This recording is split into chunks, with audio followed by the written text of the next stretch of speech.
So, good morning, everyone. So, on behalf of Pathfinders, I welcome you all to the fifth episode of this Bounce Back series. So, thank you for joining us on a Saturday morning, and we really appreciate your presence here. Now, telling about bouncing back, it's a 10-part talk series where we, the Pathfinders, are discussing the challenges that we as a society have faced during the pandemic and how we have overcome them or are in the process of overcoming them. I assure you that the outcome of these discussions will be relevant irrespective of the COVID situation. Let me introduce you to the Pathfinders in case you are joining for the first time.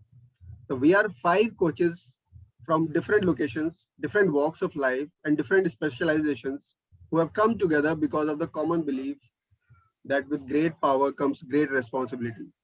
We believe that it is our imperative responsibility to contribute and make a difference.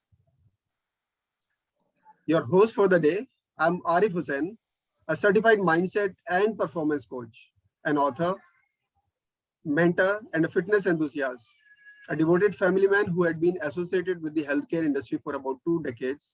I guide working professionals between the age of 25 to 45 years to achieve their health and professional goals through mindset transformation.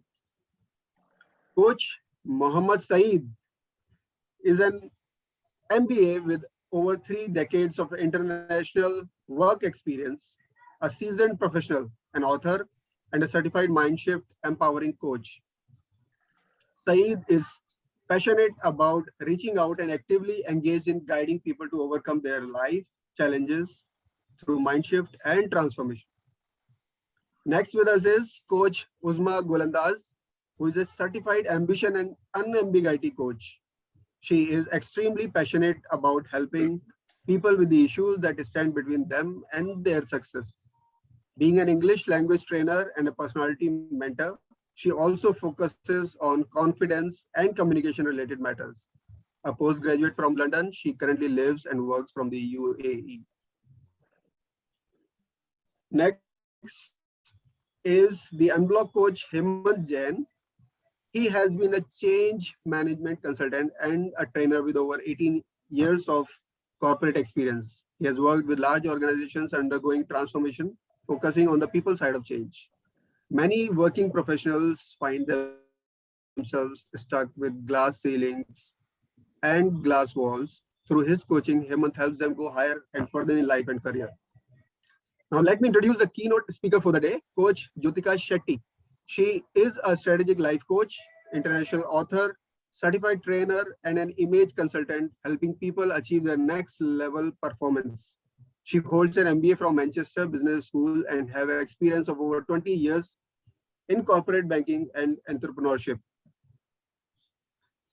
Today's topic is pandemic parenting, where we look at the perspective of parents, but most of all, the perspective of kids and the dynamic that the two perspectives create. Because they have to coexist for effective upbringing of our future society, we cannot afford to compromise when it comes to our children and their future prospects. Now, people in audience, please put any comments or questions you have in the chat window till the time we open the room for discussion. Now, I invite Coach Jyotika to take over and share her views on the subject, pandemic parenting. Over to you, Jyotika. Thank you very much, Arif. A very good morning to all the audience, everyone in the audience present here today. Being in the public speaking domain for quite a number of years, writing a speech is something that I do on a regular basis. So one day, I wrote a speech and I titled it, 3 Mistakes of My Life. I went up to my daughter and I asked her, Tia, what comes to your mind when you hear the title? My then 12-year-old daughter dropped everything she was doing, looked at me, smiled and said, your 3 kids. That day, it seemed to be like a cardinal mistake that I had done. However, I was awestruck with her witty response. And this is certainly attributed to the umpteen leadership and speaking opportunities that she has gotten. Being a public speaker herself, she was never afraid of the stage or even making friends for that matter. However, over the last 15 months, things have slightly changed. With one kid who just finished graduation and two kids who are just getting it or climbing the stairs of senior secondary, it worries me watching them confined to the four walls and the 13-inch screen. So, my dear parents, my question to you today is, how many of you have been worried as parents more than before? I have, and I would like to certainly confess that, and I'm sure that I'm not alone. With the initial excitement of Dalgona coffee, baking a cake, and dancing on TikTok wore off, reality surely dawned. Few parents can also confess without feeling guilty that it was a good feeling when you don't have to wake up in the morning to iron the clothes, prepare breakfast, or even drop your children off to school. But anything in excess is not good for health, isn't it? Recently, my daughter came up to me and said, Mommy, I feel that my confidence level is kind of dropping when I actually interact with teachers on online. I really wonder how it's going to be when the actual school begins. This, coming from my daughter, was a bit of a surprise to me as well as a matter of worry. However, I was not very sure what I should be doing at that time. Many children are struggling and parents are unsure how to help, just like me. I recently read a case study that a 16-year-old boy in the US was losing interest in going to college after graduating high school. Before the pandemic, he was passionate about maths and science and participated in his school's robotics and Model United Nation clubs.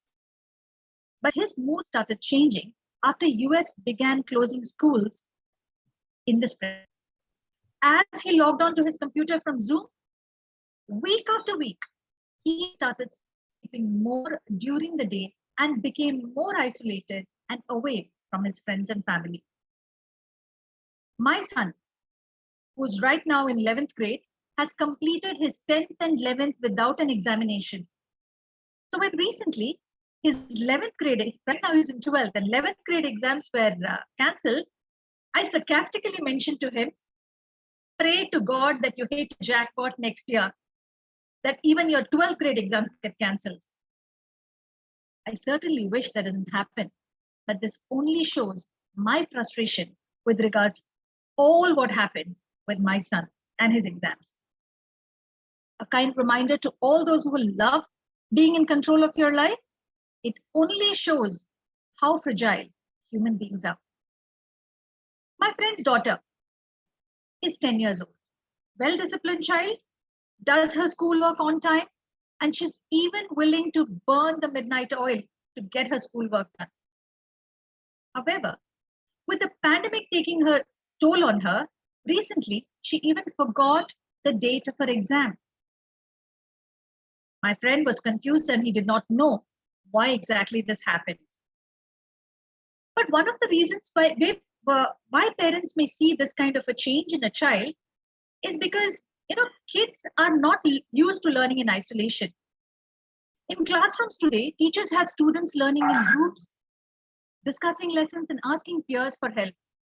The moment of working alongside a friend or asking teacher for guidance allows student to feel connected to others. And this sense of belonging influences students' engagement in class. And perhaps my friend's child was missing on all of this, and therefore her motivation was low. Parenting has never been easy, but homeschooling, working from home, and all the financial uncertainty surrounding COVID-19 has made it even more tougher. With terminologies like Gen X, baby boomers, millennials that we have heard quite often in the past, I wouldn't be wrong in introducing a new term called pandemic parenting. So, what is pandemic parenting? With many schools and workplaces closed due to the current pandemic, many of us have found ourselves dealing with a new and often very stressful family situation. Having to work from home and run the household. You're also juggling with your kids' virtual school. Also trying to keep your kids on track with your virtual school all while enduring the restrictions of social distancing and even being cut off from the support of friends and loved ones. The whole family often occupying the same space day after day, the strain can seem unrelenting. If you or your spouse have been furloughed or lost your source of income, the financial pressure can add to it. Left unchecked, this can surely a recipe for burnout. So what's the point that I'm trying to make today? My niece, who is 4 years old and currently in Montessori, has barely experienced school life. While these are her foundational years of her growth, I'm really worried that that poor child will be missing on so many building blocks of her life. While my other nieces and nephews in different age groups are no different, for some this has been fun, whereas for the others, their performance has taken a dip. Children have spent more than a year not meeting their friends, playing outside, or even meeting their new teacher, leave alone knowing her name. Now imagine, what kind of kinesthetic, auditory, or ocular capabilities can we expect the child to develop, leave alone acing it? So the point that I'm trying to make today is, life for both parents and kids is tough, and parenting needs a shift in approach. Shift that focuses more than just academic excellence. The World Health Organization reported that several countries affected by COVID-19 have seen an increase in domestic violence, especially violence against children.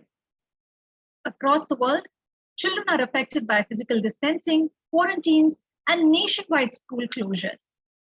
Some children and young people may feel more isolated, anxious, bored, and even nervous.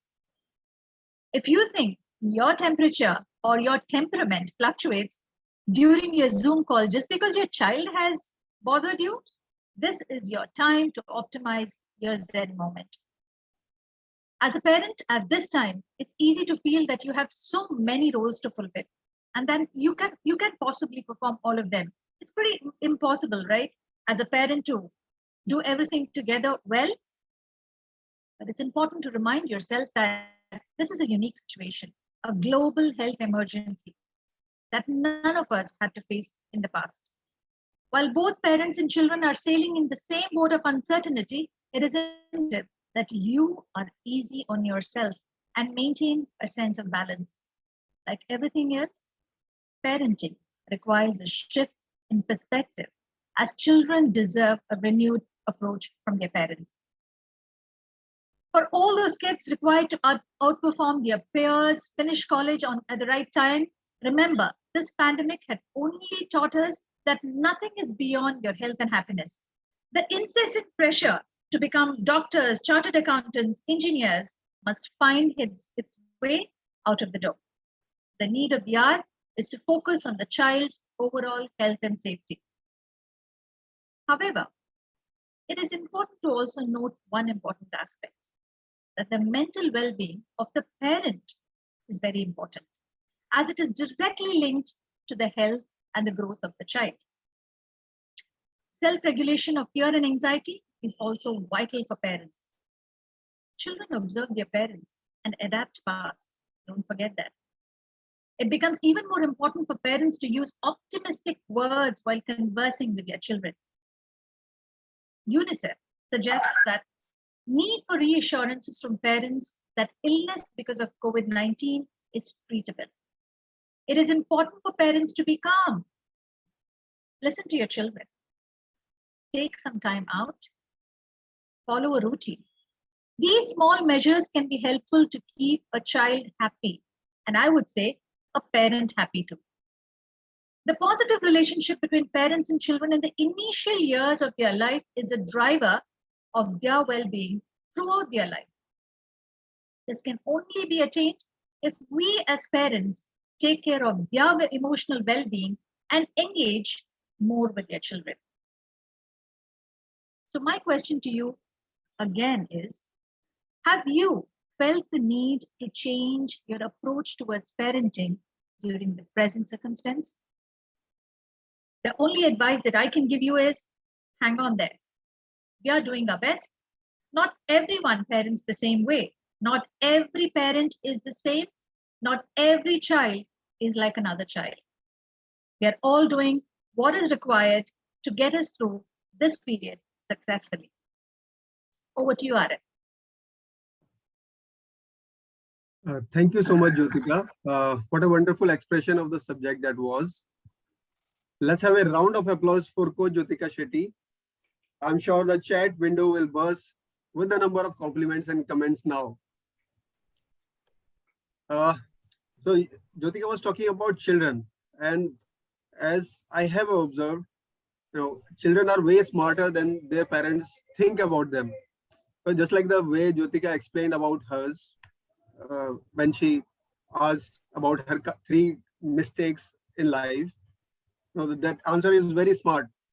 My question to the audience is, what kind of behavioral changes parents had to make towards their children during this pandemic?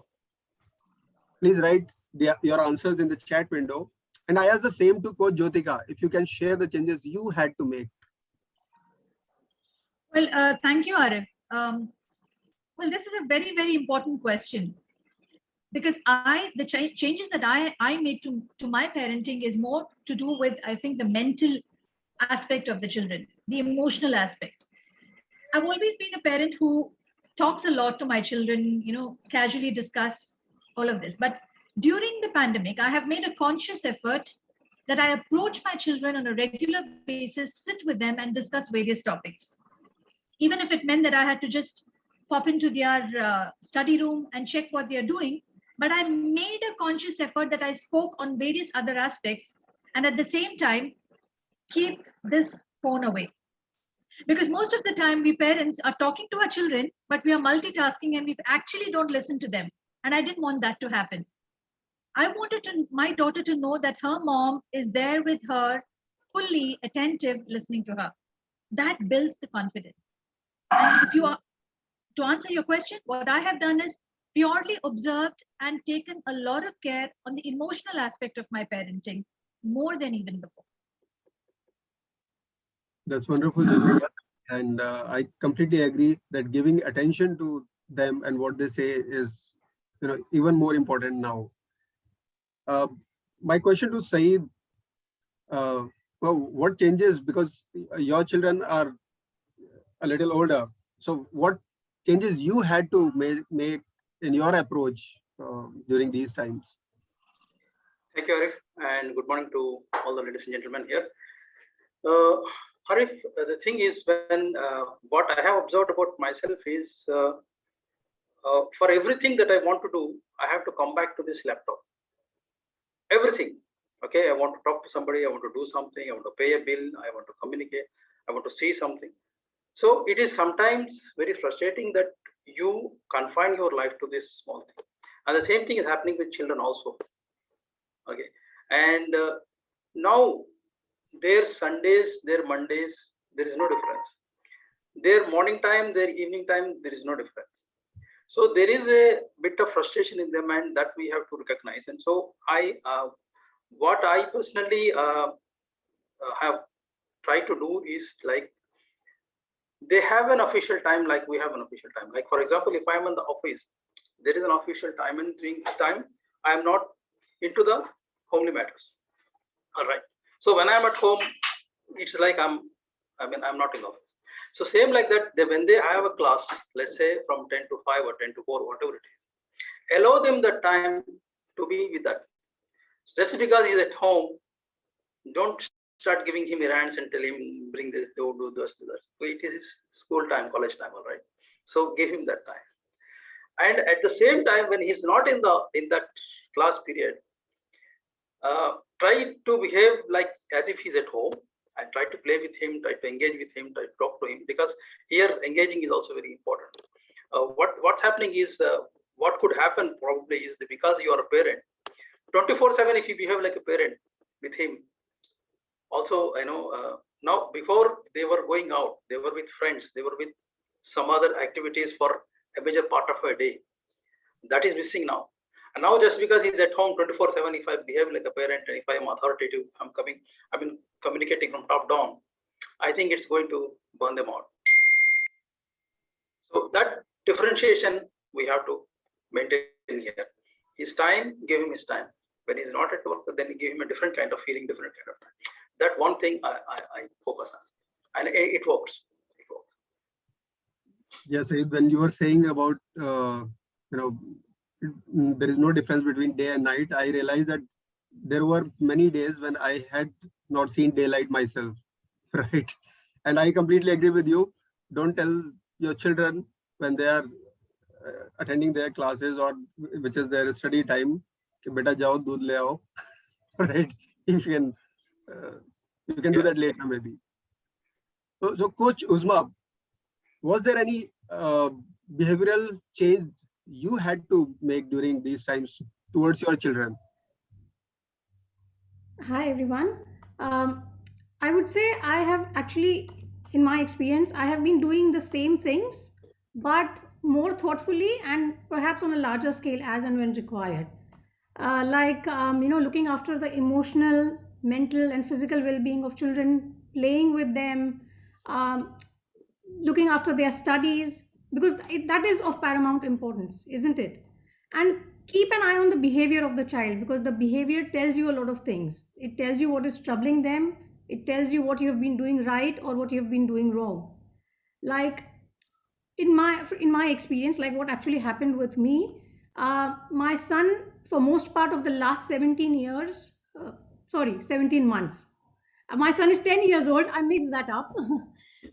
He's 10 years old, grade 5. And for the last 17 months, for the most part of that time, he's been pursuing his studies online. So schooling has been going on online. And I have to keep a very, very close eye on him, because the moment I turn my back, he will switch screens. So I can hear the teacher talk because the audio is on, but there's something else going on the screen. Okay, so what I have resorted to now is I play the cop. I ask him to raise his hands in the air. He's not allowed to touch the system when I walk into the room, because he will switch screens otherwise. And then I check what's going on the screen. So you see, now it has come down to this. I mean, I have to play the cop in the 70s, like हाथ ऊपर कर दो, आप घेर लिए गए हो चारों तरफ से types. So that has been my experience. Yes, so that's one of the things that you do as a parent, right? To keep a check if they are not doing something else or they are not, going in some other direction. Hemant, my question to you is the same. Was there any approach that you had to make towards your children during this pandemic? Before I go into that, I must say that my daughter was hearing to what Uzma said, and she has already told me, Dad, you're not going to try that on me, because she does exactly the same thing, switching windows. I still regret the day when I told her the shortcut to switch windows to make her job easier. Okay, so coming to my experience with my daughter is 7 years old, now in 2nd grade. Her entire 1st grade schooling was online. My younger child is just 4.5 now, so he's pretty much in preschool, and he hasn't seen the school in the last 1 year, but only in the last 2-3 months he has begun to go to school. So it's an interesting change for them. For my daughter, what I've seen is that she hates writing because most of her work is online.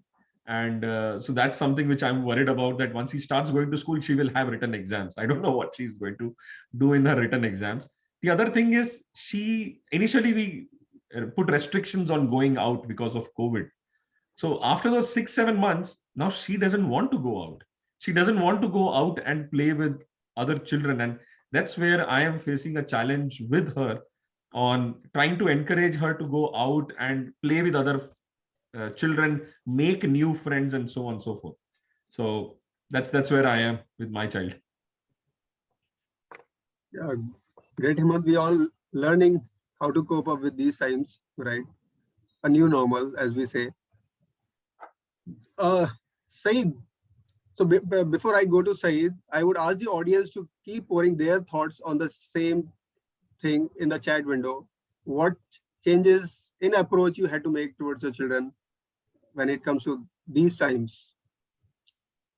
So, Saeed, what challenges you had to face during this pandemic when it comes to parenting, and how, were you able to overcome, or if yes, then how?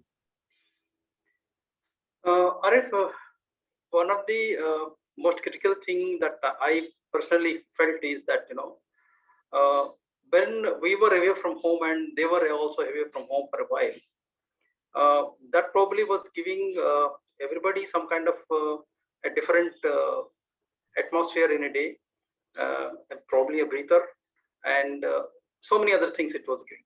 But all of it is missing now.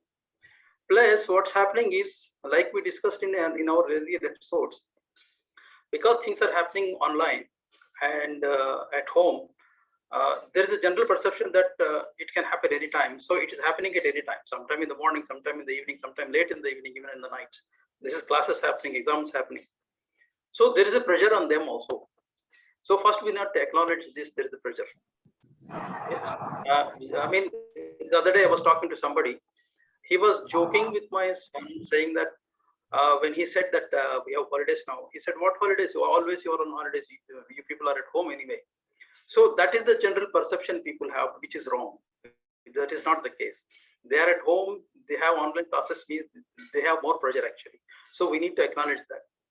Then as a parent, if you, now that the situation is you all are together 24/7 in one place. Sometime in some situations, maybe they have a couple of rooms to share, all of them, right? So it is like you are one over the other all the time.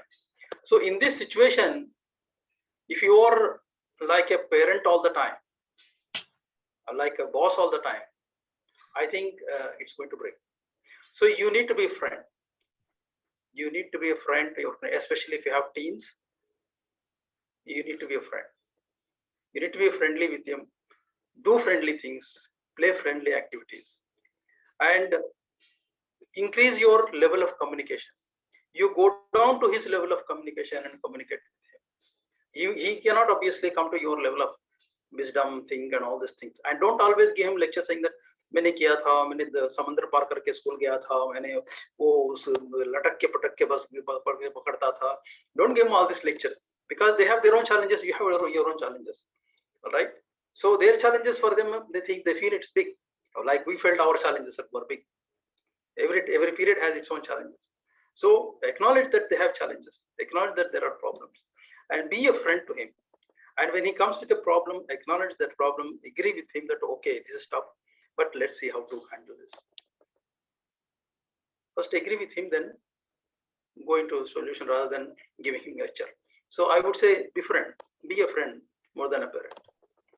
That's true, Saeed. And we can't talk enough or give the importance enough about communication in every relation, right? I come back to Uzma. Uzma, what challenges you want to share with the audience that you found were difficult to manage, but they are still the need of the hour?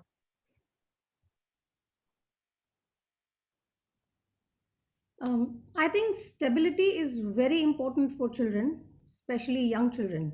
This is why you may have heard that psychologists always say that, even when, when babies are really young, to put them into a routine, you actually have daily rituals. Like if you want to put the child to bed, you give them a shower, brush their teeth, read a bedtime story to them, get them into their PJs, so they actually get into the mode and get prepared for going to bed. This is also why you hear experts saying that never argue or have a fight in front of children. Parents should not have a fight in front of kids. That's because these things create emotional instability. So you see, stability is very, very important. Add to that the fact that sometimes kids do things merely to get our attention. That's because they may at the face of it not like the rules, but rules and boundaries make them feel safe. And look at the environment that we live in today.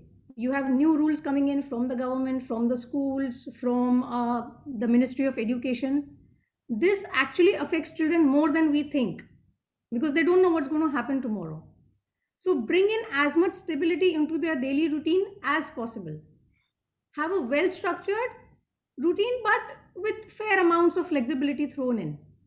So they know what to expect and they feel secured. They know that, okay, this is how the day has been laid out and this is how I'm going to do it. So it's not completely shaky for them. So I think stability is something I would emphasize on. Yeah, that's right, Uzma. And as these times are so unpredictable, a certain kind of predictability will help them and make them feel secure and safe. Right. Hemant, what challenges you had to face during these times, and how did you manage that? I think we've all gone through evolution of challenges and trying to work with them. For example, in the beginning, when we all began to work from home and the kids were supposed to do school from home, she was on a different laptop in another room and I was trying to lock myself up in a room. I was having regular meetings with the CXO, the CIO, CEO sometimes, and the kids would walk in trying to get my attention, and I had to like make efforts to keep them out of the room so that they don't disturb those meetings with the top management. Very soon I realized that allowing them to just come in, like my child was like 3 years old, the younger one. He would come and want to sit in my lap. I just allowed him to sit on my lap, and he would become less resistive. After sitting 2 minutes, watching what is happening on the screen with a few people in suits talking, he would leave rather than me trying to resist, where he would make noise, try to bang the door, and actually end up disturbing. So overall increase in my own patience is something which I learned, and being patient with the kids, allowing them into the meetings.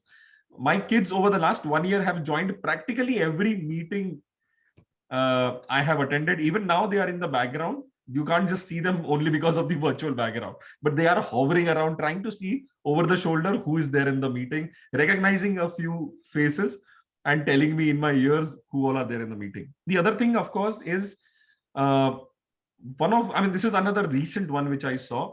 I saw my daughter was attending school, and then there was a break period. So she disconnected from her class, and she was just doing something at her desk, and I noticed the light next to the camera on the laptop on, which shows that the webcam is on. I asked her if the class was still going on, ensured that the class was not going on.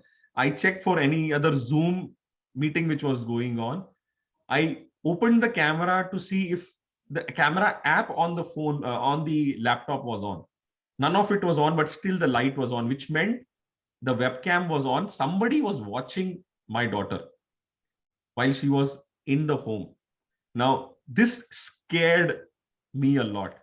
I shut down the system and restarted it, and then the light went off. It could have been a malfunction, but very possible that there was somebody who had taken control over the laptop and had switched on the webcam and was watching the proceedings of my house from another part of the world. Now, that actually led me to start looking at online safety in a very different manner. I was always aware of it. We have our usual password protections and firewalls and things like that. But I actually began to have a conversation with my daughter on being conscious about the camera light being on, not clicking around links on the YouTube and different apps or the different games they play. So online safety, I think, is going to be a big thing for us to introduce to kids and make them aware. And of course, we will have to be alert pretty much always, because you can always put in restrictions, but children will find out a way of circumventing them. Like, I blocked YouTube on my laptop. Without a password, YouTube will not open. My daughter found a way of watching YouTube videos in spite of that. The kids are very smart these days. So that's for us. Another area, as I mentioned before, is my daughter doesn't want to go out and play and make new friends. And frankly, I have not found a solution to that yet. I keep encouraging her to go out. Like, we got books, she's reading books. We try to put her into hobbies or things like that. She's done all that. But going out and playing is something I have not been able to get her to do. She's not making new friends. Her only friends are her classmates who are all online. So something which I am struggling with even as a coach. Okay. So I would actually ask if Jyotika can help you in that situation, right? And also, Jyotika, what do you have to share with the audience about parenting during these unprecedented times? Sure, sure. Thanks a lot, Arif. Well, Hemant, to answer your question, I think parenting is not only about nurturing our children, but also becoming kids for some part of the day, which means to say that I think you have to become a child together with your kid. Now, if you want your daughter to go out, the best way to do it is go out with her. And keep your phone away, or even if you take your phone, ensure that you do not touch your phone at least for that half an hour or 45 minutes that you're there with her. Now, here, first of all, you will ensure that she's in a safe environment, seeing what is going around. Secondly, the trust factor also increases. Your bonding with your child will increase when you are there as a kid playing in that sand pit with her, or wherever you're, even below the building. Be there with her, play with her. You cannot even imagine how much of joy that brings to the child. To be honest, I have done that. And that's why I can say from my experience that do that and see, rather than just asking her to. See, your child is there, and I'm sure he will agree with me if he understands what I'm saying. So coming back to parenting, yes, I totally agree with what Hemant says as far as online safety is concerned. Now, this one is not only confined to the children who are young, even teenagers. I have two teenagers. My older one is grown up. He's a young adult, but my other two children are teenagers. I make it a point that I reiterate to them the safety, online safety. To be honest, they are much more tech savvy than me. But children, at the end of the day, even if they're teenagers, the mind is still young. Mistakes can happen, and they may hide mistakes which they may unknowingly have done. So I keep giving them the trust and tell them, look, anything happens, it's fine. You please let me know. So my daughter, in fact, has this habit of telling me everything. And yesterday, in fact, she was narrating one story, and she's saying, I'm so proud of myself, mom, that I tell you everything. I said, keep it up. Keep doing it, because that builds the bond, and also, it reiterates the safety that is required online. There are so many cases that we hear.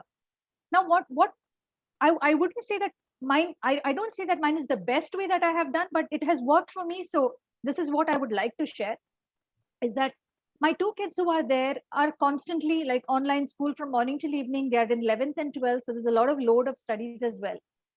So giving them, understanding their frustration that they're not able to meet their friends, understand that they're not having a healthy break in between, understand their frustration. Yeah, don't give them a lot of logic saying that, oh, this is frustration. It's all those things, as Syed said, that we have crossed oceans to go to school.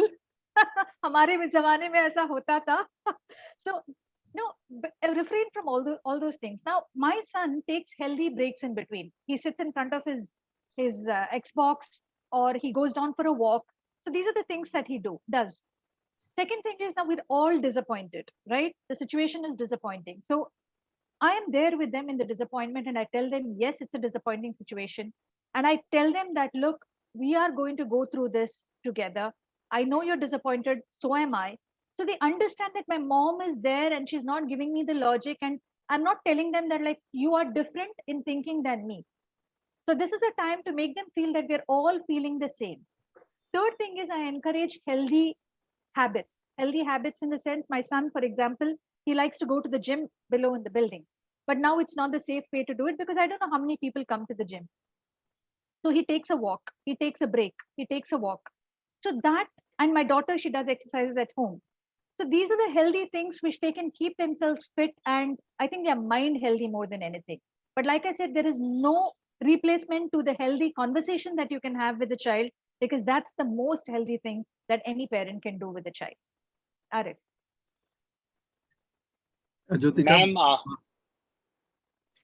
Amit this side. Sorry, I interrupted Arif bhai. Amit, I'm coming back to you. I've seen the raised hand. Just give us a few minutes, please. So, very well explained, Jyotika. So, any parting messages from all the panelists? So, Saeed, one one word or maybe one sentence, parting message from your side. I would say your kid should be equally comfortable in sharing everything with you, like the way they share the success. They should be able to share if they had missed anything, if they had failed anywhere. They should be equally comfortable in sharing that. You should be able to. I mean, he should feel so close to you that they should not be hiding anything. So that's a paramount important. True. Uzma, I would say it's time to go back to the basics and in a big way. So, stability is very important. Keep an eye on their behavior. And it is important to pay more attention to their physical, mental, and emotional well being now. Hemant, For the audience, I would say start having those conversations about online safety, and even you yourself become more aware of them. And I take away with me that I need to become a kid and play with my kid. true. Jyotika, Well, I would like to say that, see, this is a situation where both parents and children are vulnerable. There's nothing in your control. All we can do is keep ourselves in control. So be patient, be kind to yourself, and everything will pass. true. So, thank you all the panelists for sharing your stories and simple parenting tips that have helped you. I hope this helps people in some way, or at least trigger their thoughts towards the importance of learning how to be a better parent. Now we are open for the discussion. Please shoot any question that you have in the chat window or raise hands if you want to ask any.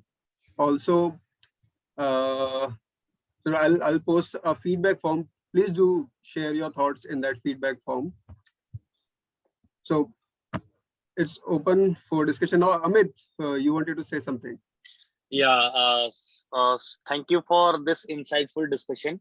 So the thing is that I have a very strange kind of query. It's not a query, it's a behavioral issue I've seen with my kid is that, when he was going to school in person, doing a study, and, he's like a very bright student. He keeps on interacting, keeps on, whenever teacher asks questions, so he's the first one who raise hand and try to give answer, right?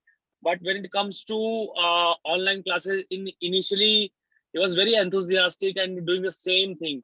But practically, it is not possible to for the teacher to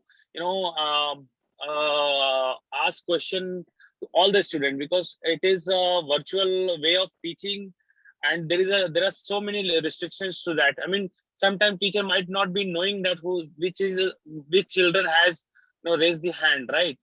So then I see that he is now disengaged. He's like, he is not able, very much connected with the class. Though he's studying, he's doing everything, but gradually I'm seeing that now his interest level has gone down in his study, because the way he used to do it, he's not able to do it.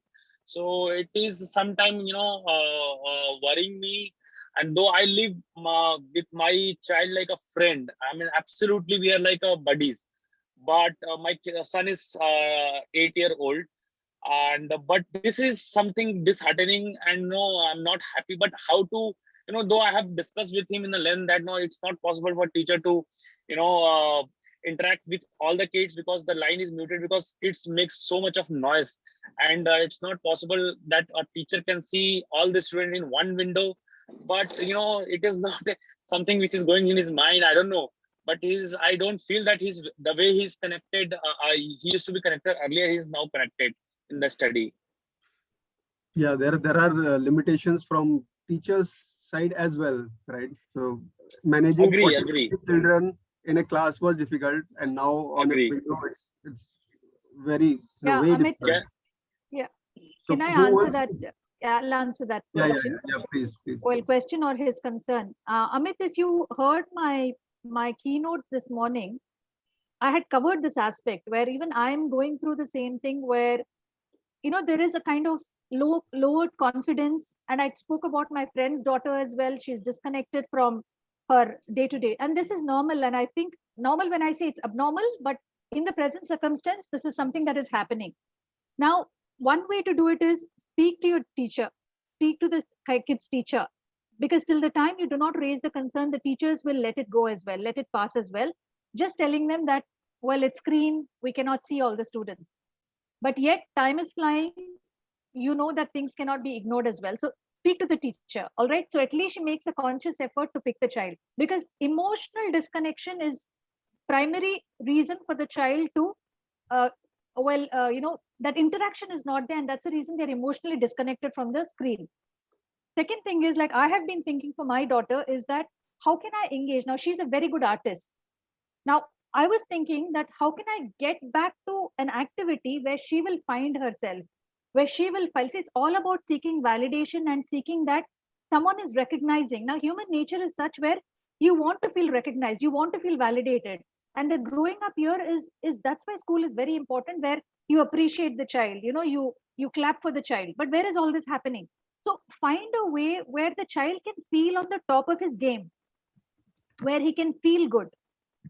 But talking to the teacher is very important, and especially he's 8 years old. So please speak to the teacher and raise your concern.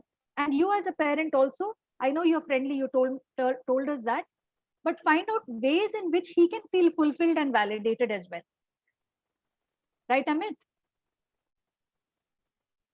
Yes. Yeah. Point well taken. I will certainly work on that.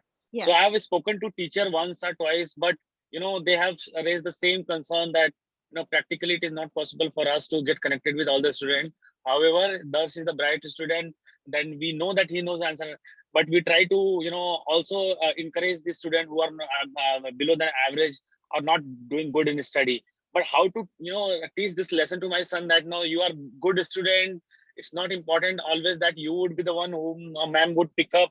But yeah, it is but it is very difficult to let him understand and sink in that this is not possible. So I feel that he is always he's doing everything, but he's not so enthusiastic the way he used to be earlier. And the kind of comment I used to get when he was going to school that he's a very naughty student. He listens everything and he keeps on disturbing other students and he keeps on involving other students in all the notorious activities. But once I asked the question, he is the one who raised the hand and answered this. And the rest of the student, whosoever was involved with him, missed the chapter, missed the lesson. So that kind of naughtiness, enthusiasm, interest level he used to have. But now this is missing, absolutely missing. Yeah, but yes, totally. Point taken. I will certainly work on that. Amit, just to add to what Jyotika said, you will have to probably work a little bit at home with your son as far as academics go if his performance is bothering you. A little bit will go a long way because obviously, even the examinations and stuff are not taking place on a normal scale these days. It's online exams and it's not even the way it was happening, shorter exams probably in most cases. Also, see to it, why is your son not focusing? I mean, of course, talking to the teacher is a good option, but what is he doing when he is not paying attention to the teacher? Is he playing online with his friends? Because that will also have an impact. If he is in front of the screen, he has to be doing something, right? So if he's not listening to the teacher, what is he doing? If he's playing with his friends, you can probably get in touch with the parents of those children, and not to snitch or anything, but just tell them that we all need to keep an eye on our kids, so at least during the school hours they are paying attention to what is being taught rather than just playing online amongst themselves. Thank you, Jyotika and Uzma, for answering that, and thanks to you, Amit, for asking that pertinent questions which all the parents have actually. Prashanti, what do you have to say? Hey, Arif. Hello. Thank you, first of all, for bringing the most wanted session. And my concern is, I have a concern actually. Okay, let me not switch this on. It's okay. It's okay. So my concern is, we know that we are all in a technology age, or I don't know how do you call it, right? All of us are using technology, like we drink water, we drink food. It's like it has become a basic necessity of a person. And sometimes I think I want to keep my kid away from everything. But at the same time, I have one more thought comprehending it, saying that if I keep them out of technology, are they missing out a bigger picture? Or what is just happening? Because we know that everything is online. Everybody has to know what we should use, and at the same time there is coming a risk. I can't stop her doing that because that is where the world is. I can't keep her knife, nor I can let her in and dive into many things where I literally lose control on many aspects. As most of the parents have discussed, so many aspects where there is risk areas, and I really don't know how do we manage this. Should we keep them naive in most of the cases, or just let them allow explore and then they come back to us and we explain? How do we do it? I'm so sorry I'm late to the session. It might have been a discussed thing, but sorry.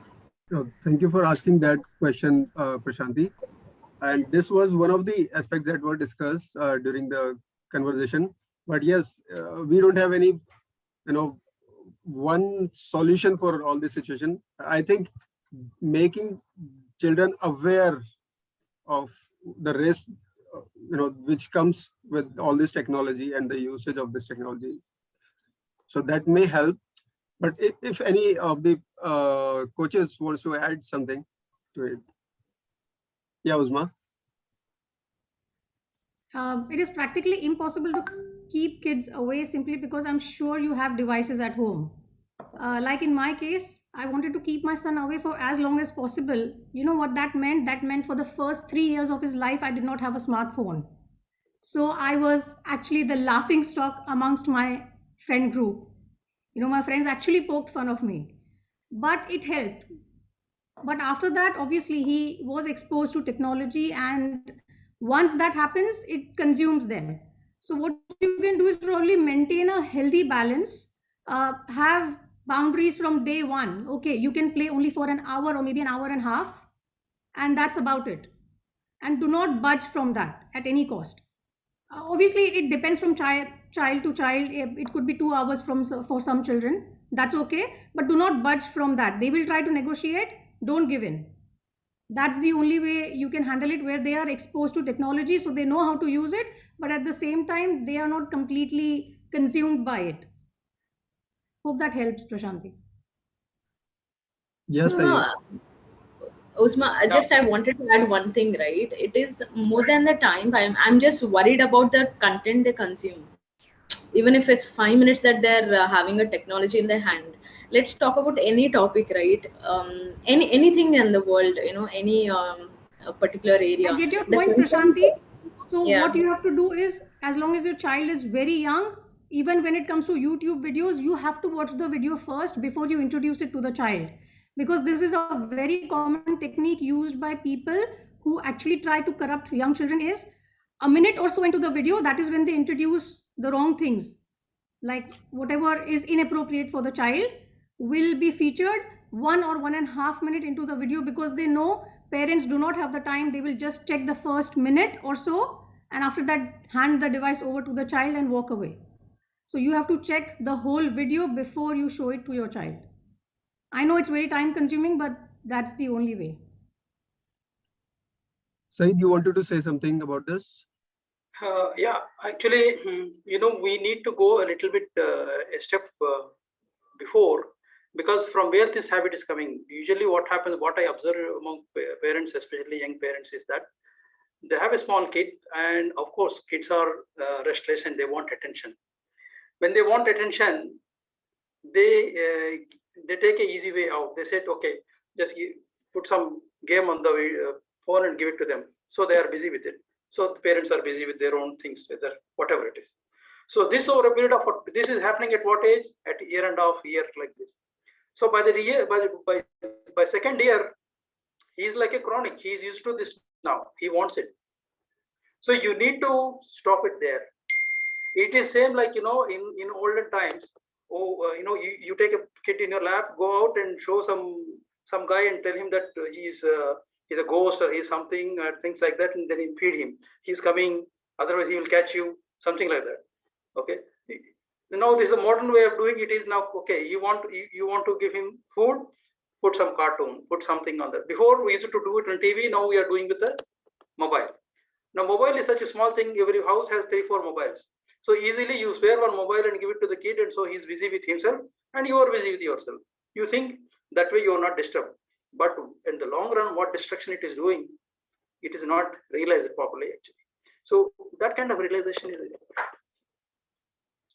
I would That's just like to share a small personal experience, which is a sort of a joke also. Now, my son is 23 years old. He's going to complete 23 in October. All right. So when his time was there, the smartphones were not like predominantly used. Now, Prashanti, just hear this. All right. The reason why I'm telling you is the importance of rules. Now, Yes. I had made a rule that he will not have a Facebook account till he completes his 10th grade. And this was final. So all the children had Facebook, and those days only Facebook was used. Now, this child, when he was in 8th grade, opens a Facebook account, and he's so used to the rules that he first sends me a message saying, "Hi, mummy." And I'm wondering, who is this "Hi, mummy" sending me a message? And I suddenly realized that it's my son who's opened a Facebook account. I immediately asked him to close it, and I still have cherished that message that he has sent me when he was in 8th grade. Now, the point that I'm trying to make is, this is where the importance of rules are ingrained at a very young age. So do not underestimate the value of rules. Like Uzma said, set them. Yes, you may not be able to do it 100%, but what you develop or cultivate, I mean, you inculcate in the child will stay with the child for a very long time. We often underestimate it, but believe me, rules go a long way. That's true, Jyotika. Got it. Got it. Making rules and helping them to follow those with discipline. Any questions, or if somebody wants to share anything, any thought? So we have another 2 minutes to, close this show.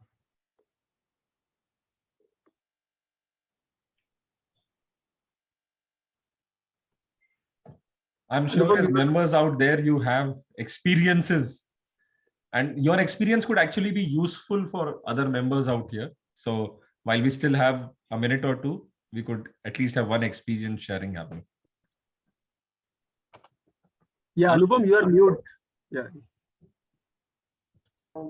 Okay, Hemant, can you? Yeah. Yeah, hi. So I thank you very much. It was very nice. Thank you, Arif, for asking me to join. Very nice session. I am not a parent. I am not even married, but then it was very, very nice. Very, putting things into perspective. So I think my mother should have come to this session, because she always keeps telling me कि वो बच्चे जो अंदर बंद है वो कैसे जी रहे हैं. तो ये सवाल उनको बहुत, being a mother, she is worried. I mean, अभी तो उनकी उम्र नाती पोतों को खिलाने की है, लेकिन मैं उतना इंटेलिजेंट नहीं हूँ शायद, तो वो सब नहीं हो पाया अभी तक.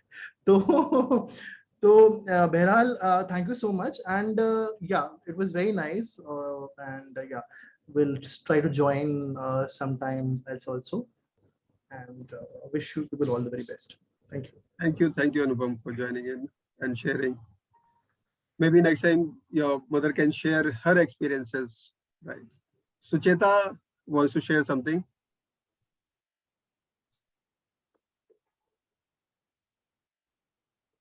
Unmute. Yeah, please go ahead, Sucheta. Yeah, just now I heard Anupam saying, yeah, so parenting never stops. Yeah, it never stops. Even if the child is 28, 30, 40, 45, parents has to evolve.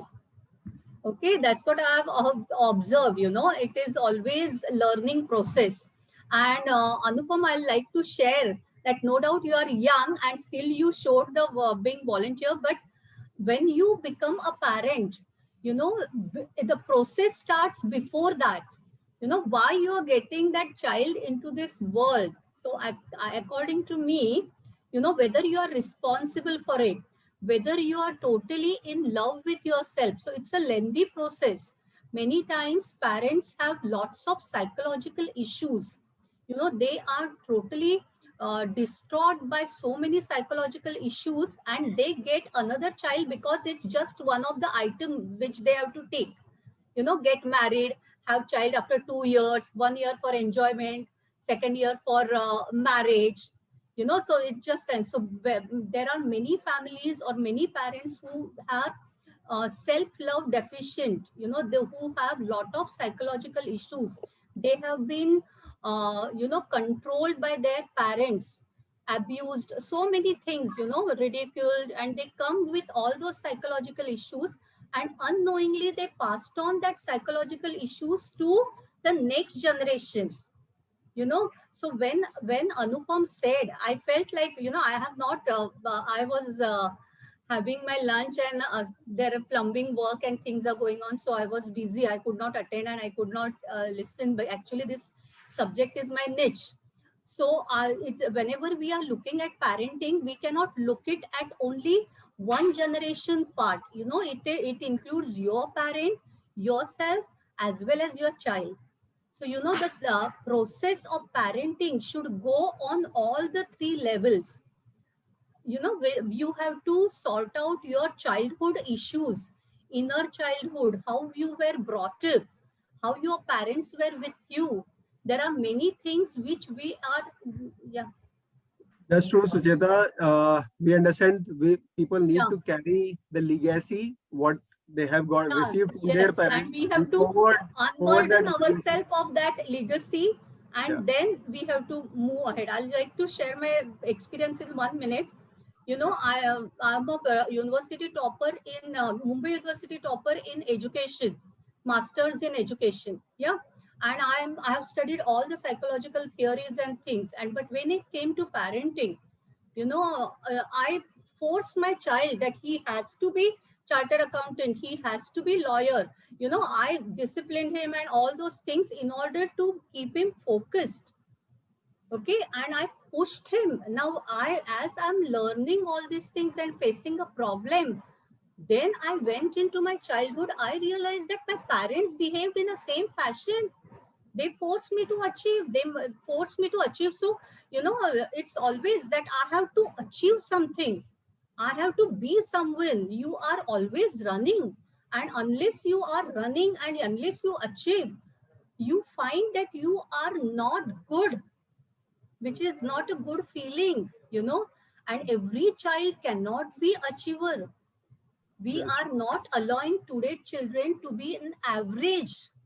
It's absolutely fine to be average. If not in good in sports, it's all right. So, the parenting should be like, it should be like a caretaker. We should not make them a racing horse. Race Much more than horse से that, जैसे Chitra. दौड़ाना नहीं है हमें, and we have to focus on their well-being into being a healthy, psychologically sane adult.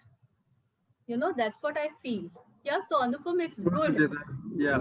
Yeah. Yeah. We Okay, have thank Puneet you. who wants to share something, and if there is not any other question, so this will be the last thing, right? Thank you. So, Puneet. Thank you, Arif. Thank you so much. I joined in a little late, but I'll definitely see the recording because it's going to be valuable for me. So I have been like literally struggling as a parent. My son had ADHD. He's 20 now, and one sec. Can I avoid the video? I'm outside. Yeah, that's fine. That's fine. That's fine. Okay. So basically, as far as the Jyotika was sharing about the video game rules and stuff. So my son, he did not have a phone till grade 12 and he did not even ask for one. And he had not opened a Facebook account till he joined college. And that also I opened, and I'm still like, he's not even gone there. So, but the problem is that he's addicted to Fortnite and those video games, like the other ones. So that is really, it's a menace even now. It's really addictive. I am finding it tough to, get it out. So I could not enforce or inculcate the discipline. And as Sucheta is saying, it is so right that first we have to set ourselves right, because, trying to enforce discipline when we ourselves are not, it doesn't work. but I know it's too late, but definitely I've started on this journey very late. But I would suggest to all parents who have little children that they should just work on themselves, because it's how we are, it really impacts our parenting and any relationship of ours. Like if I'm soft and I cannot be firm, so I will not be like that even with my child. So if you tend to get bullied, it'll happen everywhere. So things like that happen. So I think self transformation is most important. And also that healing the inner child and our things, because I just realized that as a child we don't realize, like as a child, my mother, like, there's this thin line between modesty, being humble, and putting yourself down, right? So I just realized that though I would not like that, and that I've suffered because of that, but I'm doing the same to my child. So conscious parenting, definitely, but it usually comes on hindsight. So I would just wish all the best to all the parents. And I, like, my child is now 20, so I don't know if there is any hope, but I'm going to try to change myself. Yeah. Thank you so much. Thank you so much for sharing that, Puneet. And very well said that we can transfer things what we have. So whatever we have inside, we can only give that to the next generation. So we need to keep developing ourselves, keep learning, keep transforming if that's the need. Take help from somewhere, from somebody you can trust, and help your child to be better. Okay, with this, I close this session officially. Thank you so much for all the participants and all the panelists for having being here and making this a very active participating program. Thank you so much, and we can stop the recording now. Can we have everybody on video for a moment? At least we'll take a picture.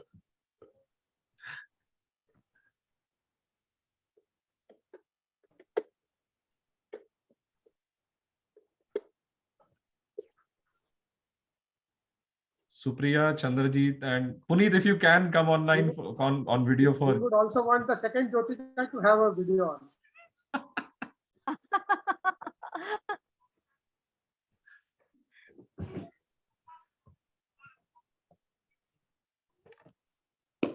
Okay, so at least without Supriya, Chandrajit, and Puneet, we have a picture. If they can come on video for a moment, I would be able to take it with them also. Okay. Thank you, everybody. Thank you, everybody. Thank you so much. Nice to have you all here. Let me just share next week's flyer. This is what we're going to, is it visible to all? It's coming. It's taking its time. Yeah, the topic as well as the flyer both take time to come in our lives. Yes. Okay, great. So, Arif, please go ahead. Yeah, so our next session is on much demand from you all, right? So let's talk about money next Saturday, 11 a.m. to 12 p.m. the usual time we have. So be there. Thank you so much, everyone. And if you want to connect or discuss anything further, it's still open. Vishek, good to see you there. And good to see Vishek in mustaches also. Hemant, please stop the recording. Hemant.